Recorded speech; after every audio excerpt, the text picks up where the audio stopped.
We're live. Welcome. We're live. We're 1 minute late. And none of you watch live, so it doesn't matter. When you can go live and it doesn't matter at all. What an adventure. Yeah. Well, it's good to be back. It is. It's good to have you back. Yeah. I was like, it is good to be. It's like one of those times where you're going on a trip and they're like, have a good trip. You too. And then a Brian Regan bit. It's good to be back. Yeah, it is. I'm so glad I'm back. I don't know what I'm talking So I got to go to England for a week. You held down the fort, which I think was no trouble at all. Fort held down-ish. I had the joy of going to England, and apparently it had been raining for like 4 weeks. Like non-stop. Biblical was the term used. Like the deluge.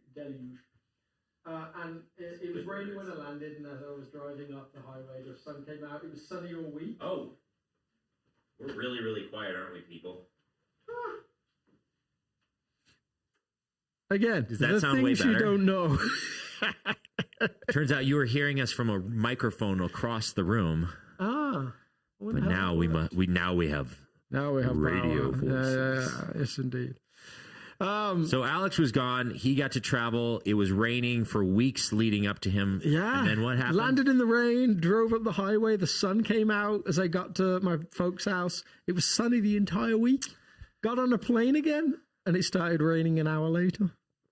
I feel like that is a visual illustration of your personality, though. you bring sunniness and happiness. Well, it's actually brought me incongruity because I'd actually done a sermon the week before on the rains on the righteous and the unrighteous, and wrestling with the drought aspect to this world. I actually shared a story about a famous Christian preacher who said, I saw a woman suffering through drought, her baby had just died, and I looked at it and said, there can be no good God. So as fun as the providence-ness of it, or the chance-ness of it, the rolling of the dice, it would give me some real deep emotional problems if I thought God made it sunny just because I was there. Huh. So some people have actually said to me God was just, and I'm like, so if I hadn't gone, that feels weird. It's like the same conversation I used to have with my mom when she would say someone pulled one of my nieces pulled a burning pan off the stove, with water in it, and it just missed her. And she said, God was watching out for him. That could be a theological take. But also, is he not watching out for the kids that it does land on? Had it landed on her, would that be because God wasn't watching it? Those are, serious moral conundrums. They are indeed. And that's what this whole doubt series is kind of about. Wow. Those are some doozies to bring out quick. Well, all based on me driving through sunshine. Yeah. But I did have a great time. Seriously, you couldn't just enjoy the sunshine. You had to go super existential on us. I did. I only retrospectively went existential. In the moment, I just enjoyed. I had this moment. My parents have this beautiful garden. It's very floral stuff all over the place. And they have a swing and an apple tree. So I'm sat there with my tea and an apple tree. I think I had a crumpet in my hand as well. And I'm just sit there just contemplating in the sun. It's maybe 65 degrees, perfect temperature. And I'm watching this blue sky. There's these little bits of pollen just floating through the air, beautiful oak tree giving a little shade. And then these apple blossoms just drifted past me over my. And I'm my goodness! This am I in a movie right now? What is this? It's I just need a sunrise shot or something. And then you come back to Colorado, where it doesn't matter how hard you try, you can't grow a thing. Although right now it's pretty green. Right now it is pretty green. Yeah. But it was a grand old time, as they say. Yeah. In the mothership, and now I'm back. And so you and Lexi clearly talked about some stuff, because very rarely do we get questions about podcast statements, right? Yeah. And at first when I read the question, I was like, did we talk about that? Did we talk? Is that what we said? Yes. What did we say? And so I had to go back and read the question a couple times to try and remember what was said and how it was interpreted that way. So, but yeah, we can get into that. I have just get in that right now. No, I mean, I feel like I shared. How was your week? Good. My fearless leader ditched me, and then I muscled through a sermon, and Yeah, you did. came out the other side. So I got to watch it from an airplane, which was So I will tell you, sometimes here, whether you like this about the show or not, we talk about like the process of preparing and planning preaching and what we're thinking in the process of preparing. This was an extra, like they're all disorienting for me. Like Alex makes fun of me. They're like, yeah, you feel this way every time you preach. But this one was disoriented in a different way because I actually I took several classes on preaching Old Testament narrative when I was in Bible college, and it was probably one of my passions coming out of Bible college was preaching narrative texts. Yeah. And which is you can preach a narrative text in dozens of ways, just like you can preach. There's different genres and styles of preaching for all sorts of different texts. So this is the advantage of going to seminary in like what you might call the newer modern age. My seminary classes were like, find 3 points from the passage, make sure they alliterate. Like that was it. Like, don't move from behind the podium or pulpit. Like, that was like, well, that's what I got. Well, I took like 4 or 6 preaching classes, so because it was my emphasis. So a lot of the students just got that one class too. Yeah. Okay. I just happened to get a few more classes because I kept on being interested in it. So, long story short, I had not done like a true Old Testament genre style preaching the way I was taught since Bible college. Wow. I taught on Old Testament texts that were narrative. Well, I guess there's one exception. When I taught on Genesis, and I basically did the first person dramatic monologue for the first portion of the message, that would have been more of like where it came from. But anyway, all that to say, this text is a narrative. And I felt like in my gut that maybe the best way to enter into the text and to move the message forward was to be a little bit more narrative driven. But it was scary. I like hadn't done it, so I felt like this rookie and like, you know, pulling out the training wheels again. And like, so I went back and looked at my old. So there's an incredible book for all of you preachers out there. In case you want to read a book on preaching, it's called The Art of Preaching Old Testament Narrative by David Mathewson. Incredible book. You have no idea. Yeah, it's about quantum physics. What do you mean? Yeah, it's like just there's some books that like you like they just you say don't know. Exactly. Yeah. Why don't you beat around the bush? Make it poetic. Why don't you? The Art of Preaching Old Testament Narrative. Anyway, so I busted that out and like read a little bit of it, tried to dust up some stuff. But I think the reason it's most disorienting is like your style. You have this gifting to inject levity and humor even into heavy subjects and weeks. You're a great illustrator. Like you come up with great stories, great illustrations, all this stuff.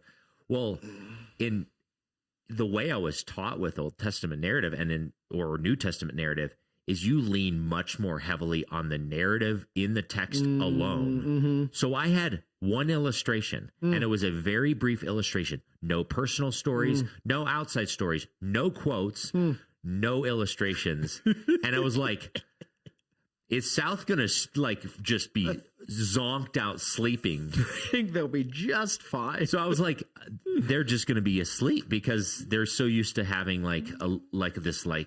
this push pull of like heavy, and then you kind of come up for air and you get to sort of like be a little bit lighthearted and then like, which is all just and around my Enneagram 7-ness and my deep fear of painful emotions. Totally. But I've seen some effectiveness of that. And then I was like, I'm just going to ditch all of that. No illustrations, no stories, no quotes.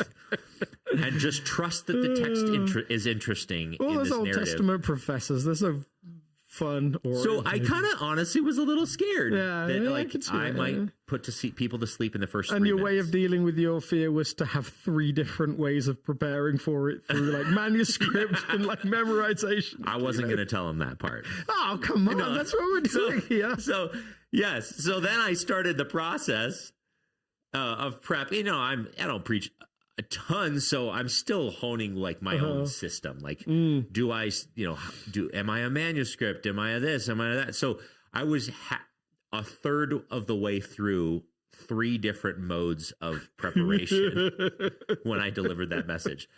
A third of me was saying, I'm going to no notes, Yeah. which is, I've done that multiple times here at South. 0 notes, just a Bible, and my slides. That's an important part of that variable. And then a third of it was, or actually I had 2/3 of a manuscript, and then I ran out of time to like finish that, and I kind of felt like I know where I'm going with the conclusion. And then I had notes, like an outline. So I had an outline for a portion of it, manuscript for a portion of it, and then I had not fully emotionally committed to any of the above. I love it. And so I went in like, do I just change modes halfway through? Do I start with the slides and then end with this manuscript? I love it. So, and yet for all that, it was fine. it was fine. No one Wonderful. else Yeah. needed to know that. Now you know how unprepared your preacher was on Sunday. So there was a couple moments. My daughter teased me because she's like, I wrote in the so now I'm really being vulnerable. Because you kept doing this like kind of this little laugh, like this single like laugh. And I said, you want a secret? That's when I forgot where in the world I was going. So my nervous tick was, so if you go back and watch the message, you see me, it's because I have no clue what's going next. This message is going to get a ton of rewatches now for people that I want to see the Yeah. And so she was like, I wrote that in the margin of my Bible, and now I'm going to circle and just laugh every time I hear you say, I know that you've lost your way. Well, every preacher at some point, I think, has thought, where was this going again in my head? It made sense in the noting stage, but... Yeah. There's something on the back screen that I'm supposed to say. What was that again? Actually, you guys didn't ask for this, but more existential wrestling with preaching. I struggle with the manuscript because I like the way I said it in the manuscript, and that actually messes me up more. And I maybe it's just a muscle I need to practice more, but like when I manuscript, I like painstakingly craft sentences. Yeah. And I know in the moment where I'm going, like generally. Yeah. And actually, I'm pretty good off the cuff. But when I've crafted a sentence that I think is powerful, and I get to the moment and there's like, what's that word I used? And it breaks me out of the moment of just engaging a congregation in the scriptures enough to like actually make, I think, the delivery less fluid. Yeah. Because I was overly committed to what I wanted to say before I showed up. And I don't know, I've struggled with that. It's a tough one. So I as we're down the rabbit hole, I'm aware, for me personally, I don't write like I speak. I actually had this moment where I was best man for my brother. And I was the one that was messaging people for the bachelor party, making sure that, we went away for a weekend and making sure everyone was like on the same page and stuff. And there was one of the guys in his like bachelor party group that I became good friends with. We chatted a lot over the weekend. And he said, like, I'm going to be honest with you. When I was reading your messages, I was like, this guy seems really boring. Like, he does not seem fun. And then we got together and we hung out and had fun. So I'm aware, like, my style for writing is a bit formal. And then I'm also in the back of my mind, the military have that saying or like cliche or whatever, like no battle plan survives contact with the enemy. Yeah. So the problem with a manuscript a little bit, if you stick to it, to me feels like, isn't that true of preaching as well? There's a congregational element, hopefully their energy, their response, totally. Like it's not dialogue, but it's more than monologue. And so to manuscript and just read it, I feel like you lose some of that. There's things that I've said preaching that I've never planned to say. Yeah. Now I know that terrifies some. Actually, there's a guy back in England who's like, I never say anything I haven't planned to say. He's too well known. Like if he says something bad, like it's going to be in the newspapers and stuff. So he's like, no, I only say things I've pre-thought. If something occurs to me, I'll take it home and play with it and maybe say it another time, but he'll never extemporaneous. So now I've sat under 4 different preaching professors now, all of which were advocates for manuscripting, all of which said, don't bring the manuscript to the pulpit, and you will not preach the manuscript. They were very upfront with my most recent preaching class was a year and a half ago, a year ago. Yeah. He's like, I told him about this dilemma, and Scott Wenning, some of you know him, and he's like, oh yeah, if you hit 60% of your manuscript in your actual delivery, you're killing it. And I was like, I can't emotionally do that though. Like I was like grieving over the loss of that one sentence. He's like, oh yeah, you've got to just get over that. Like the manuscript is about, it's about helping you think and process information well.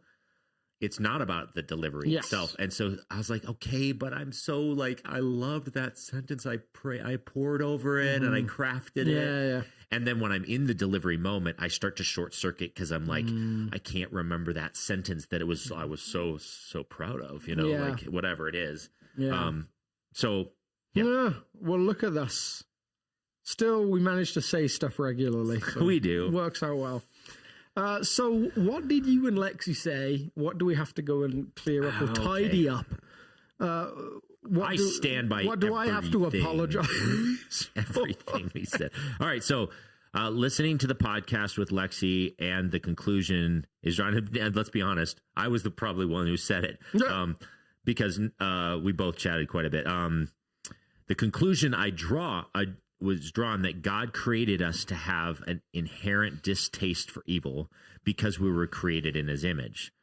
I want to push back on that and propose that evil was an acquired taste via the consumption of the fruit and the tree and the knowledge of the good and evil. I'd like to hear your thoughts on whether the garden, Adam and Eve, were created with a distaste of evil, or were they completely ignorant of it until they ate the fruit? Ooh, yeah, that's a deep philosophical or deep theological question. It is. I don't remember addressing Adam and Eve directly. We might have mentioned them really in passing. Yeah, and I guess but I can see where they got this conclusion. So I think that this is their best sort of like theological extrapolation from our conversation. So by way of reminder, I think what was actually said was when we have a deep understanding that evil is bad. I don't think we put it, maybe we said maybe it was defined as coming from the image of God that God has given us. Okay. I don't recall. I'd have to go back and listen to the episode myself. But I don't think that was the emphasis anyway. Like, where did that sense come from? Did it come from eating the fruit, or did it come from the image of God? We could talk about that. Yeah. But I think the point of the conversation was actually to say, like, human beings have an intuition built into the system, and maybe even by saying it that way, it comes more from the image of God, that the world shouldn't be this way a lot of the times. When we see abuse, or when we see orphans, or we see atrocities in the world, or death or destruction, that there's something deep down to the core of who we are that says this isn't okay. Yeah. So I think I think on a larger level, there's some questions around the Garden of Eden narratives in the Old Testament. Like, are Adam and Eve somewhat childlike in their state? Like, what's the childlike in at least their understanding of evil? Yeah. When the serpent comes and there's the temptation moment, do they even understand evil exists? Do they understand there's this larger spatial thing that's been going on, outside of their context? Do they understand? They understand, at least initially, some of their role of going into the world and having dominion over it. So I think they realize there's something to bring into order. But there's a lot of gray there that we're just not given specific answers to. Yeah, and you'd have to do, like, you could probably get a pretty good biblical educated guess on a very nuanced subject like that, but you'd have to do an entire systematic study of the entire scriptures and then fill in the gaps with some theological inference to even make a conclusion. So take human beings today then, like children are born or babies are born with no particular understanding of good or evil. They have a childlike attitude towards good and evil. In their initial moments, there's not the cognitive process. But as they grow into early childhood, you do see a predilection for good, or the side of good over the side of evil. Like very few people watch movies and root for the bad guys, like by nature. Like very few people root for the people that do the bad things that they see in movies. Like there is by nature, you're on the side of the good guys and you're against the bad guys. Now there's a whole bunch of stuff there, like that's we could get into, but I think you see that early nature, like there's at least on a worldwide spatial level a choice towards good, and then there's the choice for personal evil that comes out really early as well, based on you getting your way. So even like a child that can acknowledge that stealing is bad may steal something because they want it. They'll go against that because it benefits them. They may acknowledge that lying in general is bad, but they'll lie to save themselves from getting into trouble. There's all of those ways that we see our dual nature at play. Yeah. But I think there is something in our wiring, and the image of God in us now is such a fascinating subject to me, especially for someone who's not a follower of Jesus. Like, how dormant is that? How hidden is that? What degree of kernel is there waiting to be awoken? And how universal is that? It seems like the narrative would say it's a universal thing. Everyone has that image of God. But when you see people move towards extreme evil, like you recognize that there must be a severe dormancy in that. Yeah, and I part of it is I would love maybe to get another version of this question or have it asked in a slightly different way. Because I'm not entirely sure what the heart of the question is, or that there's enough nuance in the question itself for me to fully tackle it head on. So, for example, the taste for evil. Well, we didn't talk about a taste for evil being driven by the image of God. Yeah, inference.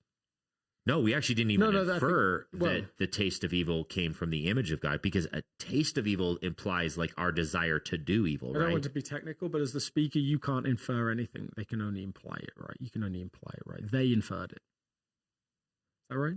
Yes. Okay. So I think they're inferring the image of God element. No, but the sentence here, okay. So now we're exegeting a question. Okay, yeah, I love it. Yeah, look at us go.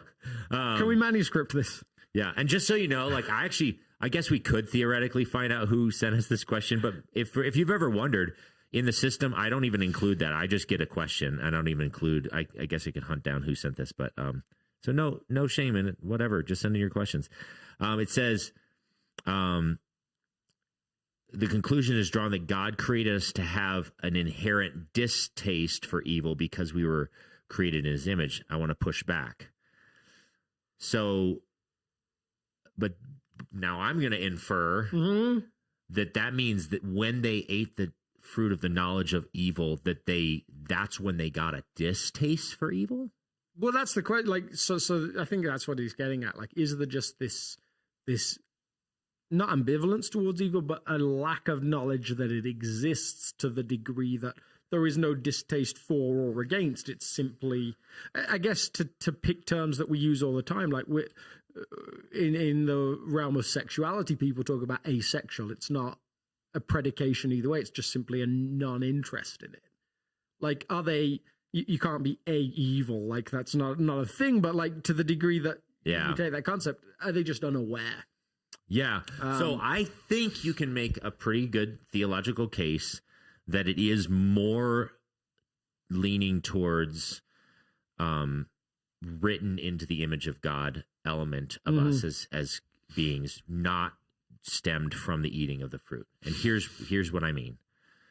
Our understanding of evil, and the way we typically here in the West think of evil, is very Western and not very Hebrew. And these are Hebrew texts given to us.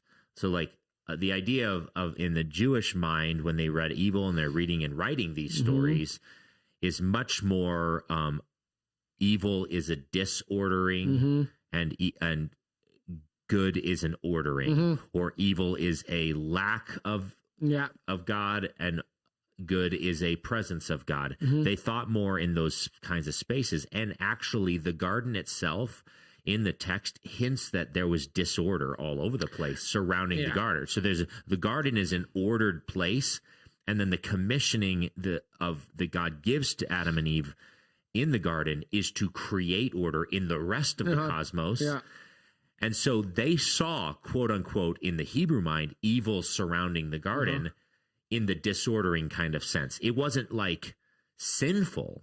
It was just not ordered yet. And that part of the commissioning of humanity prior to the fall even was to bring order to disorder. So, and we know that that Satan has fallen already. There's some disordering entities at play in even pre-fall.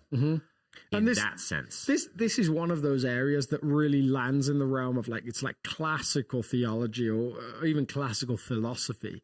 Like if God is light and in him there is no darkness, how can anything he creates have any evil in it whatsoever? Like there's those fundamental raw questions. But we think of evil differently than they would think of evil. Absolutely. Yeah. So people have wrestled with these things, and so you could pull that forward to the book of Leviticus. There's all the purity laws and all of the purity laws and holiness laws.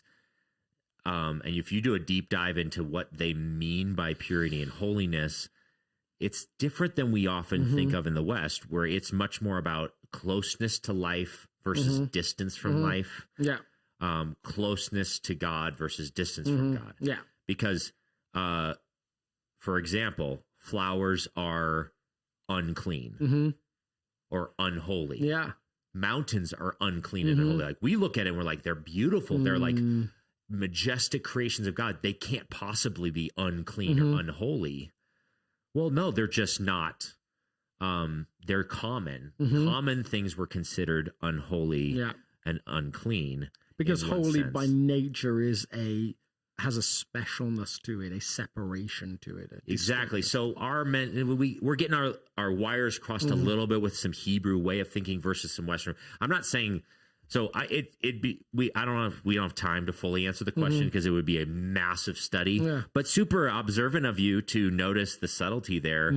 I guess the question that we're not answering, that's maybe a little frustrating for you right now because I honestly don't know the answer, is what then was the fruit?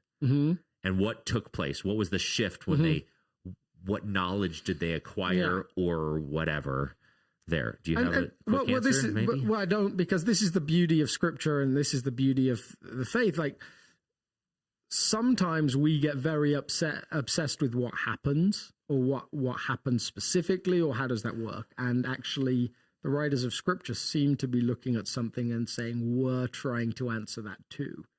And somewhere in the midst of that, inspired by God to speak. So an example of that would be, for the earliest Christians, it seemed that the crucifixion and resurrection made everything okay between humans and God.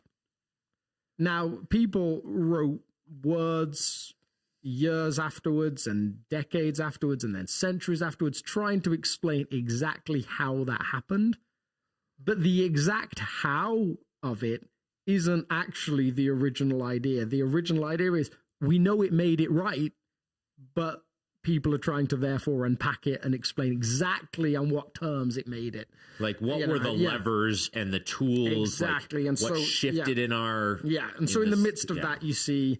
like theories of atonement. Theories of atonement, like that are ransom theory, that are penal substitution theory, that are Christus Victor. And so again, same with creation, like what happened exactly? Well, we're trying to understand it. And that's what the different writers will do as they try and unpack that story. And maybe somewhere the garden narrative breaks the relationship with God. And human beings are left weakened and damaged, even cursed is the language of Genesis. With a fallout for the rest of humanity. Yeah. The exact how is not maybe as important as we want to make it. Yeah, I read one commentator when I was studying for one paper that I wrote in Genesis, who actually believed that God had every intention of giving them the knowledge of good and evil once they were ready. Yeah. And the sin was actually that they prematurely took let's see matters that. into their own hands. Yeah, it makes sense to me. Now, obviously, you might be like, I've never heard such a thing. That must be heresy. Well, you'd have to read his argument because he gets into some of the details that are taking place in the text itself that would lend to that reading potentially. So Lots of things. I hope that's not a totally dissatisfactory answer. It might be, but it's the best we can do. Having done the best we can, I want to ask you about this week, and I want to start with a question that you didn't mention, you didn't reference. Have you ever heard of the 4 spiritual laws? Yes. Yeah. What are they? Do you remember exactly? I was trying to remember exactly what they were. I don't. Off the top of my head, I've heard that. You should ask Siri what they are. Hey Siri, what are the 4 spiritual laws? Spiritual laws. Not listening. All right, here we go. 4 spiritual laws. Man is sinful and separated from God, so we cannot know him personally or experience his love. Jesus Christ is God, only provision for man's sin. Through him alone, we can know God personally and experience God's love. We must individually receive Jesus Christ as Savior and Lord. Then we can know God personally and experience his love. And yeah, that was 4. Yeah. Oh, the first one I missed. God loves you and created you to know him personally. That's the one. Yeah. Sometimes phrased as God loves you and has a wonderful plan for your life. Yeah. So the spiritual laws have been this thing that have floated around. They're somewhat like Romans Road, like it's there's different like pathways to tool to help you explain the gospel. So you're going to make a decision, and everything based on that decision is going to be okay. Perhaps even it's going to be good. Like life is going to change for the better based on this decision. Like you will have a better life based on this. That is maybe the gospel many of us were presented with. And yet you talked about, and this was part of the reason you spoke on what you spoke on, that there were seasons in your life where that thing, maybe that reducto thing, was actually not as satisfying as it's maybe made to sound there. So there's truth in that, I think, maybe, but maybe that core idea of gospel is the basis for your message this week and what you talked about. Yeah, so that was actually the other tension that in my prep is you'd invited me and said, hey, you'd hinted at this journey you had a sermon a few ago. Why don't you talk about that? And I didn't reference it at all in the sermon. Partially because I was like, yes, that story of my own disillusionment around what the gospel is was what gave me interest in the topic, familiarity with the emotions related to this doubt. But it also felt like I was going to have to exit the narrative to tell a personal story, which I was leaning. Which you never do in Old Testament narrative. No, not that you never do it. It's just is it going to help advance the narrative of the text or not? And I just made a judgment call. I was it felt like I was going to have to basically extend the message another 10 minutes to tell the story. Okay. And I felt like I'd already arrived. Yeah. Just with the text itself. So I was I don't need to tell another personal story. So it was a judgment call, but you're absolutely right. And I actually read a quote from my own personal notes on this podcast before, but it's a journal entry that I wrote during that season of doubt. Remember this? I remember that. I do, yeah. And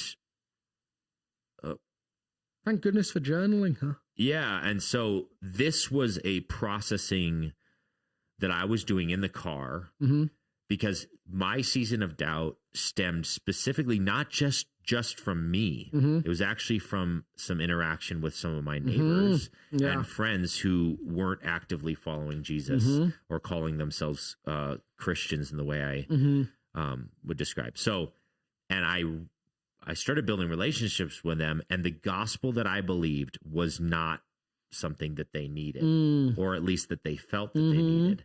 Yeah. And I agreed. If the gospel was your life's a mess, therefore you need Jesus to come in and tell you how to live your life so that you can be less of a mess and get blessed and all this stuff. Obviously, if you don't have Jesus, your life's horrible.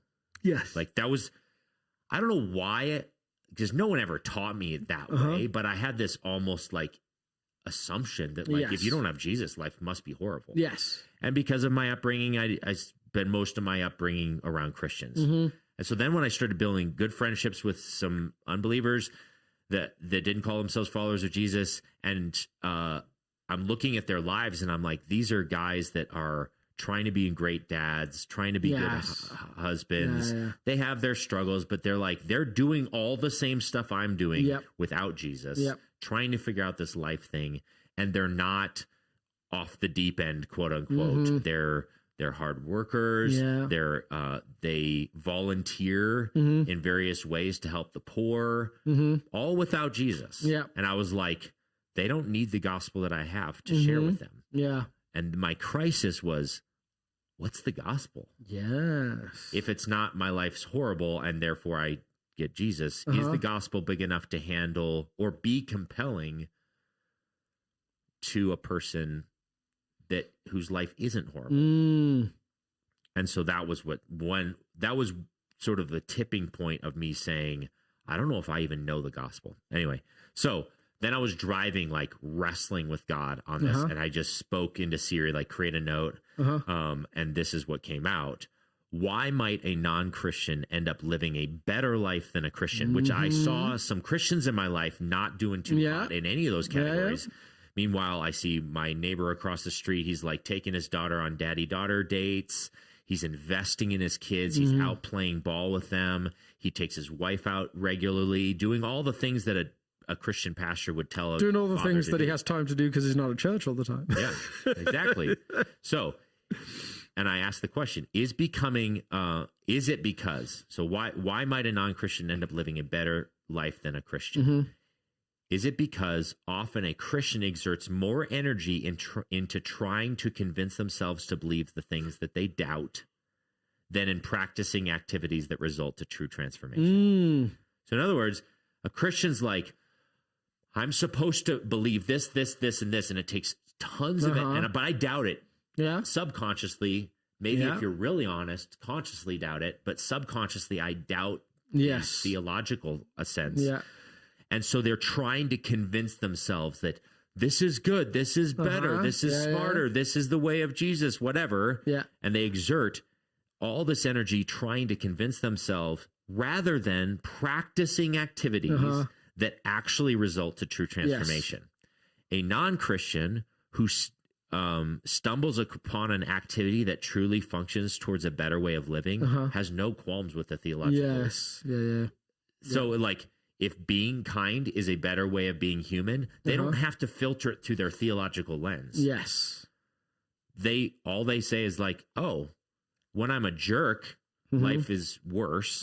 When I'm kind or when I forgive, it's better than when I don't forgive or whatever. So they don't filter it through theology. They just say, oh man, when I was being a jerk, it was less fulfilling than when I'm not. So a non-Christian who stumbles upon activities that truly function towards a better way of living has no qualms with the theological stated values of that belief.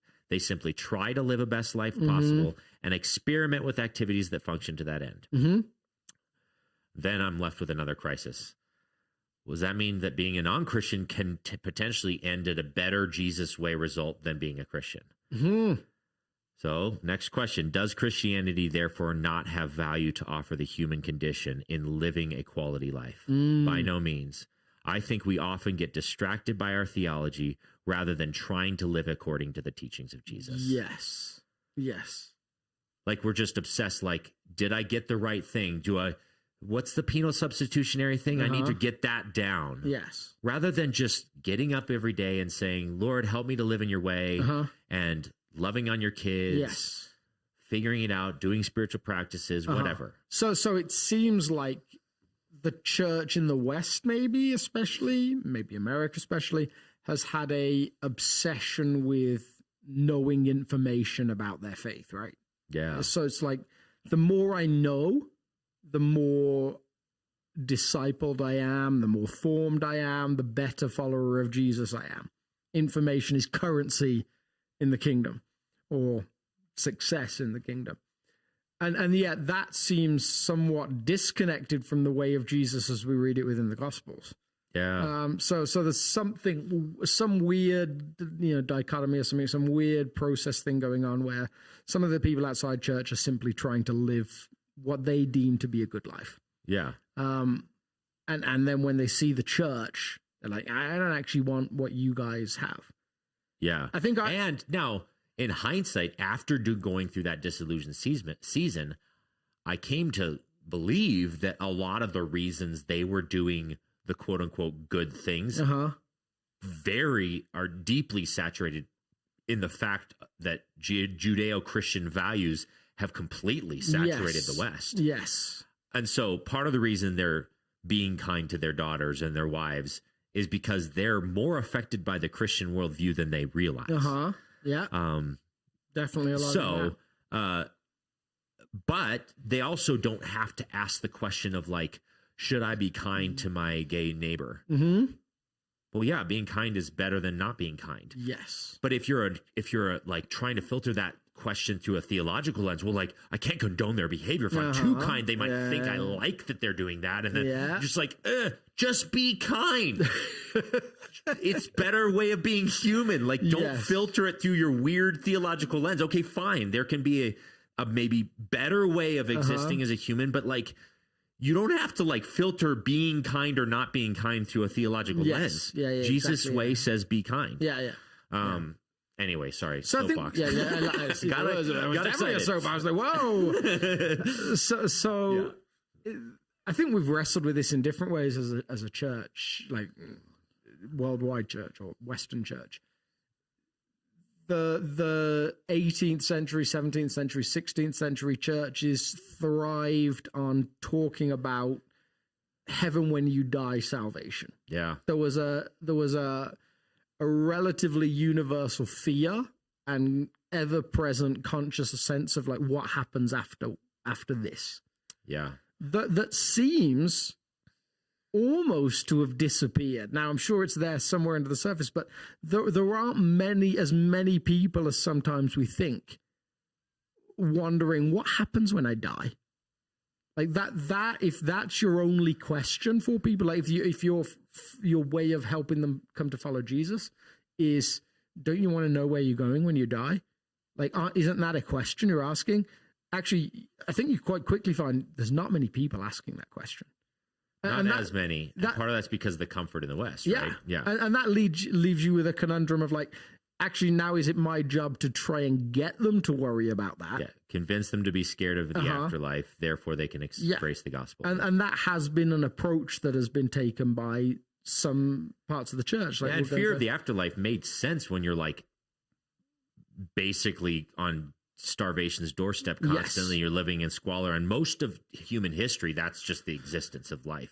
So, and people are dying at the age of 35 on average, and like the afterlife, like everyone has that fear when they're on their deathbed, and life was notably miserable at times. Like, and you still see this in parts of the world. You go to India, you meet people that were born in the slums on the side of the streets. They live their life asking for money on the side of the streets, and they will die on the side of the street. So the idea of an afterlife was, there's got to be something more than this.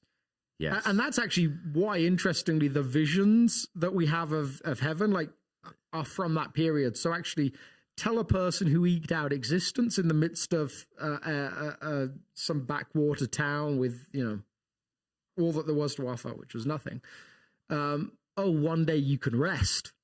You can sit on a cloud and listen to music, which was not available to most people. That actually sounds pretty good. The struggle we have now is that actually life can be very enjoyable for lots of people. Yeah, like your cheeky quote about the American who says, like, heaven's second best option if I can't live it in America. Yeah, in the 21st century. Yeah, it's like, why would I want something that sounds less good than what I have now? And so that's the stem of the crisis. Uh-huh. And then the question is the gospel a good enough message Yes. to offer even the middle class American Yeah. who's got a decent savings retirement and is investing in the markets, and they're doing well financially, and they have a healthy family, and the gospel, their concern about death may come when they're on death's doorstep. Yes. But right now, they're actually like, why would I need that? Yes. Like, I'm actually a way nicer person than you are as the Christian. Why would I opt into your system of being human when, frankly, a lot of Christians I meet are horrible? Yeah, and I think this is like, so this is where we get to like the heartbeat of why you talked about what you talk about. I think I'm intrigued by why the first followers of Jesus followed Jesus. Like, what was it that drew them to him? It wasn't necessarily like, there's no clear idea of like, I'm going to, they certainly don't believe Jesus at the moment they choose to follow him is the Son of God. Yeah. They aren't even convinced or even maybe have an idea of the fact that he's the idea that he's the Messiah. Something Jesus offers them compels them to follow him. Yeah. What do you think that is? Well, I mean, I think his presence, who he was as a person was one. Yeah. Clearly, like he had a gravitational force of charisma, what you want to call it, whatever. So, but I think they followed him as a rabbi who invited them on a journey that no one else was inviting him. Yes. They were, so I think that that's actually the piece of the gospel that we often miss nowadays, is we're still maybe using methodology about heaven and hell and like the afterlife to talk about the gospel. And the gospels includes that for sure. But in a modern world, we also need to recognize that the gospel, like Jesus isn't just king and judge. He's also rabbi. Yes. He is the best guide for how to live the human life now. And the benefit of being a follower of Jesus now is I think he actually does teach us a better way of being human today. And yes, an unbeliever can stumble across that. But we can beeline straight to the Sermon on the Mount and discover that as long as we don't filter it through our weird theological lenses and we're like, does he really mean this? Is it just try like not looking on someone with lust? Yes. And figure out how to not be that kind of human, and you will be better off. And this is where I think that I don't know if I answered your question, but no, you did. I think the earliest disciples seem to follow Jesus because they see something about what he's teaching or what he is doing in the world that is compelling. They get to be involved in it. Yeah, his framework for being human and existing and being in community, all that was beautiful. So I think you can argue in the Gospels, not that it doesn't believe in me, doesn't come to mean believe in my death and resurrection. At its earliest point, it simply means get involved in what I'm doing. Like come with me on this journey. There's a video of there's not a TV series, a short movie of the life of Jesus where when the fish are caught, the miraculous catch of fish happens, and Peter says, go away from me, Lord, I'm a sinful man. And Jesus invites him, like, come with me, we're going to be fishers of men. Yeah. In their like ad lib of it, or their like sort of version of it, Peter says to Jesus, what are we going to do? And Jesus looks at him and says, we're going to change the world. Yeah. Like that sense of the largeness of what he was doing seems to have compelled them and drawn them in. Yeah. It was bigger than just them. And then you've got the earliest followers of Jesus after that in the Pentecost era. They seem to follow based on some sense of need or some sense of revealed truth in the resurrection that is compelling to them. It does seem to be different than the reasons we've given people over the years, which has been primarily that fear-driven, like you might go to hell when you die. Again, not saying that isn't an element of the story. It's been our driving element of the story, and I'm not sure it always was the driving element of the story. So we see this big story that they're invited into. And the reality is the gospel is big enough to engage all of those options. And it's majestic and it's beautiful in all of those categories. And which is why I think the gospel can speak to all the ages. Yeah.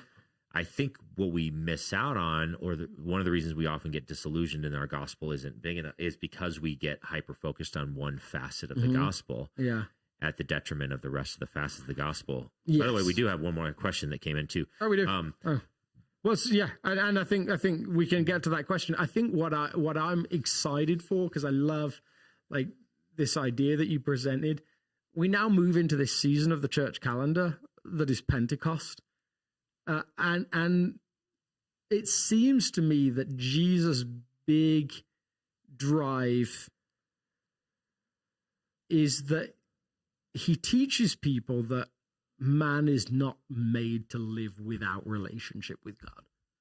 Yes. Like life is made to be lived alongside and with the Creator, with Father, Son, and Holy Spirit. And so the fascinating element of the people that you see that seem to be doing life well outside of the church, like it's not that you can't get things right as someone who's not following Jesus. It's not that you can't read a self-help book and find something that you could put into practice and you start to do something better, or you do an early morning meditation or whatever, and it keeps you calm during the day. It's not that those things, it's that actually, as followers of Jesus, the person we're trying to look like is Jesus. Like that's the standard. Like he's the person, like he's the image that we're trying to, and he lives life in this way that is truly beyond anything else that you see. Yeah. And that kind of life only happens with an indwelling of the Spirit. And so there's all these people, I think, outside the church that won't get to that place because you need the Spirit to do that. And there's all these people in the church that won't get there because actually they're still just trying to make it happen themselves somehow. Yeah. Yeah, which is actually where I spent the lion's share of the message, is more like, I didn't talk about unbelievers and why they don't believe the gospel in this message very much at all.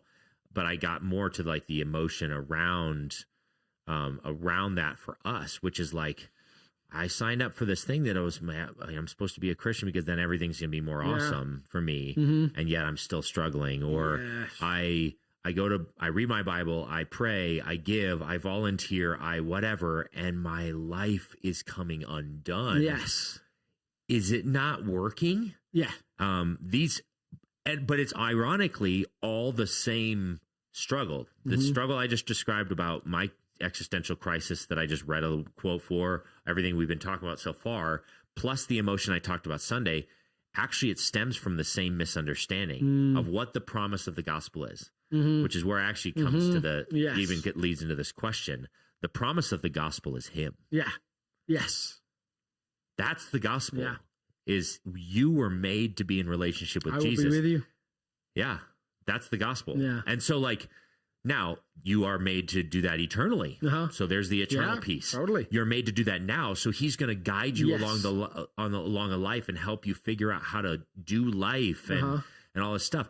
But it's not like a formula like I prayed the prayer box and now I'm just rolling in the dough and everything is awesome. That's never part of the process. Or just like in like the waiting room waiting to check out. Like it's like, I'm just like someday. Just like, I got that card. Muscle it through this life and then I get to X this joint and then I get the good stuff. Yeah. For that person, if you're just waiting to muscle through life and then check out and then get to the quote unquote good stuff, if the definition of good stuff is a big mansion and a ton of ease and all that stuff, you might be shocked when you get up there and it's him and you're like, oh, that's it. And maybe it's less heaven-like than you expected. Yes. Yeah. But the gift of the gospel is him. Yes. And you were made for that. Yeah.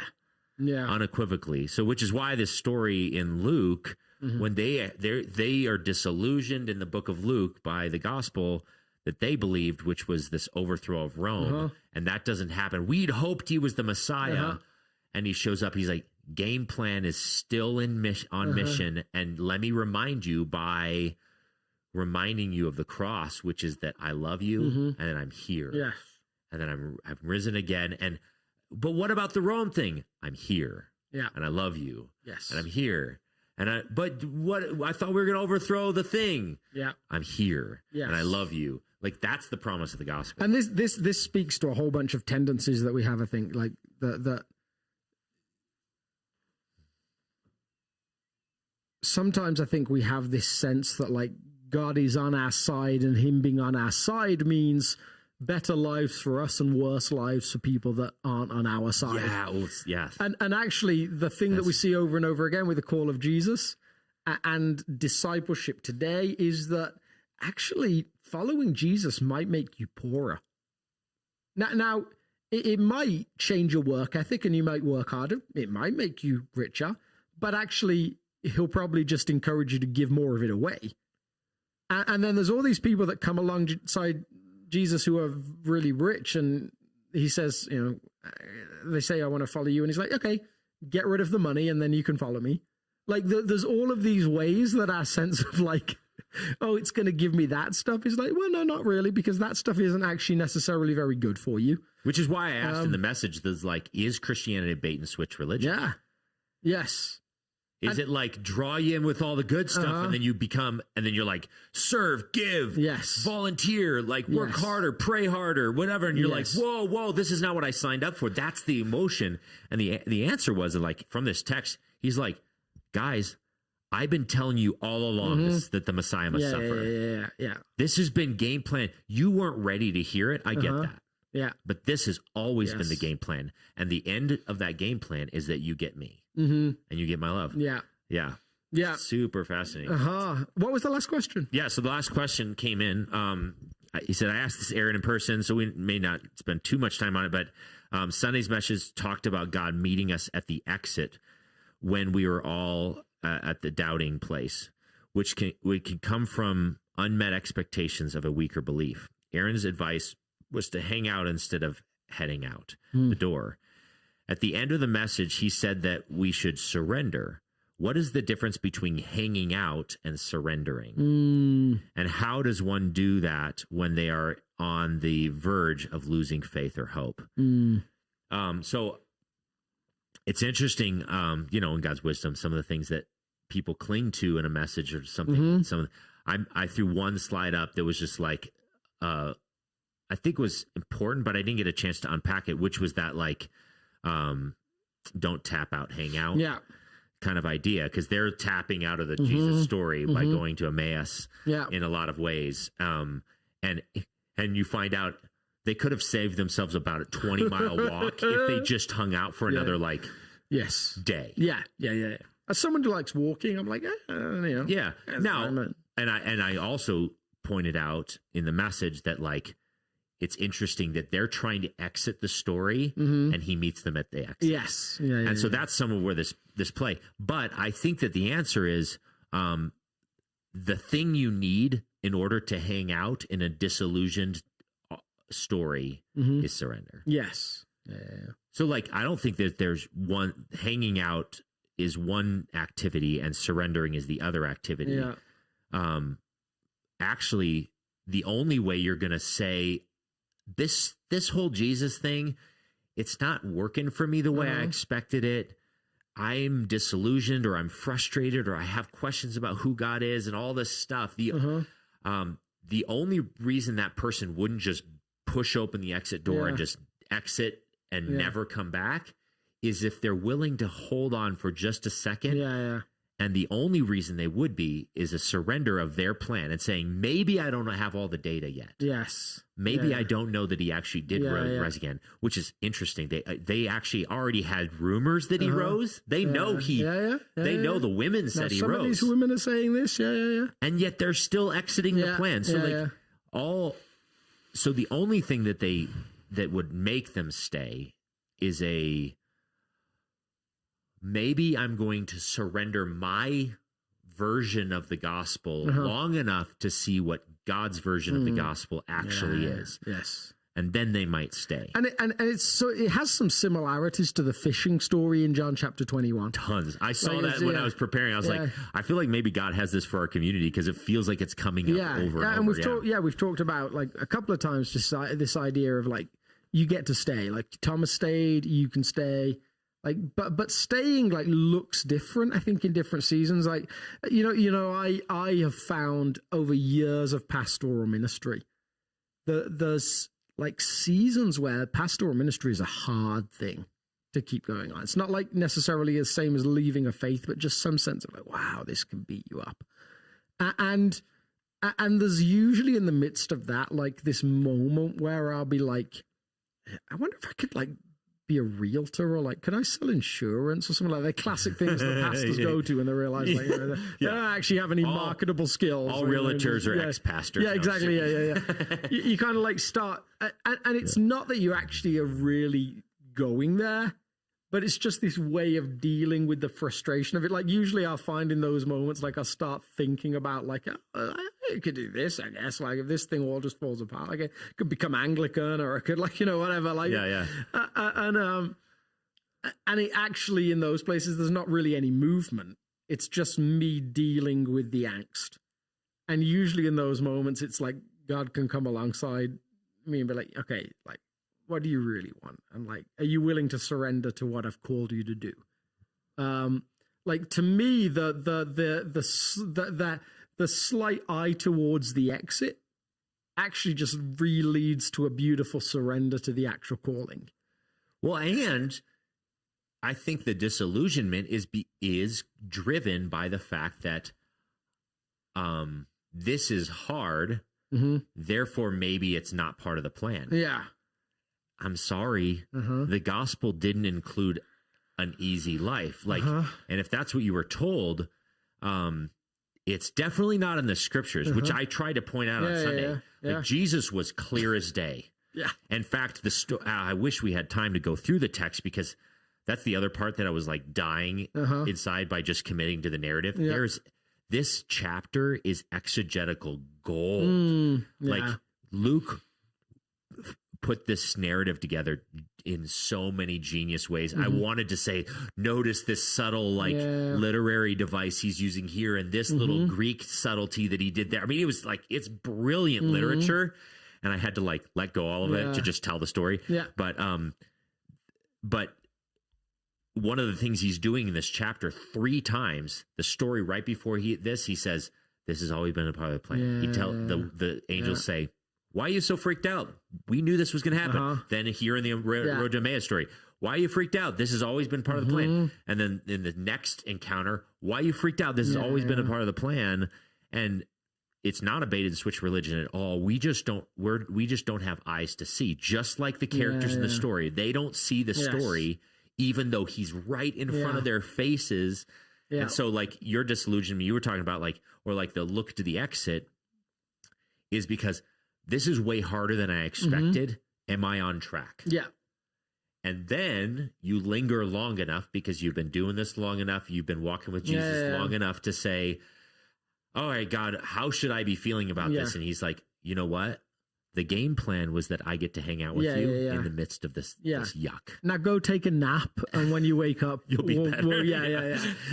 And you see this, like you see it in Peter's narrative. You see it with in John chapter 6, a lot of the disciples start to leave, and Jesus says, do you want to go as well? And Peter, like, you can see he's feeling the angst of it. He's like, where else are we going to go? And you can read that all sorts of different ways.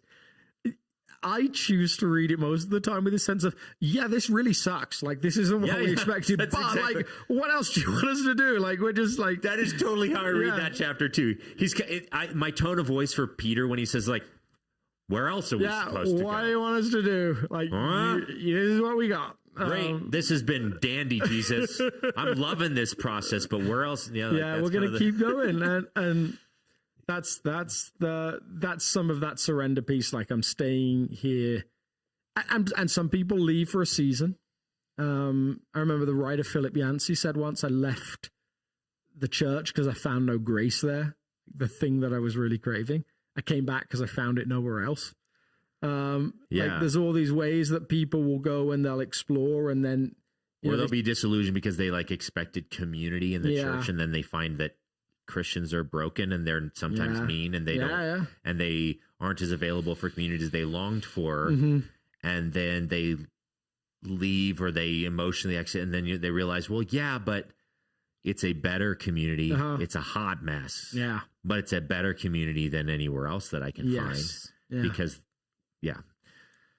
So anyway, stay and keep inviting, but remember what you're inviting people to.